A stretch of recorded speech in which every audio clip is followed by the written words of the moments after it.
മകരവിളക്കിന് ഒരാഴ്ച മാത്രം ശേഷിക്കെ ആലപ്പുഴ ചെങ്ങന്നൂർ റെയിൽവേ സ്റ്റേഷനിലും പരിസരത്തും അയ്യപ്പന്മാരുടെ തിരക്കേറി. ആന്ധ്ര, തമിഴ്നാട്, കർണാടക, മഹാരാഷ്ട്ര, തെലങ്കാന എന്നീ സംസ്ഥാനങ്ങളിൽ നിന്നുള്ള ആയിരക്കണക്കിന് ഭക്തരാണ് എത്തുന്നത്.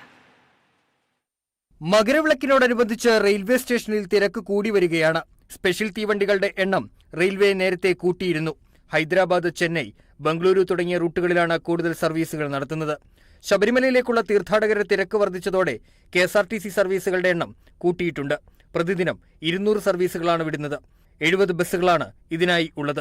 ആന്ധ്രാപ്രദേശിൽ നിന്നാണ് അയ്യപ്പന്മാർ കൂടുതൽ വന്നിട്ടുള്ളത്. രണ്ടാം സ്ഥാനം പറയുകയാണെങ്കിൽ കർണാടകത്തിൽ നിന്നാണ്. തമിഴ്നാട്ടിൽ നിന്ന് മുൻകാലങ്ങളെ അപേക്ഷിച്ച് കമ്പാരിറ്റീവ്ലി കുറവാണ്. എങ്കിൽ പോലും പൊതുവെ മുൻ വർഷങ്ങളിലേക്കാൾ അയ്യപ്പന്മാര് ചെങ്ങന്നൂർ റെയിൽവേ സ്റ്റേഷനിൽ ഈ വർഷം വളരെ കൂടുതലാണ്.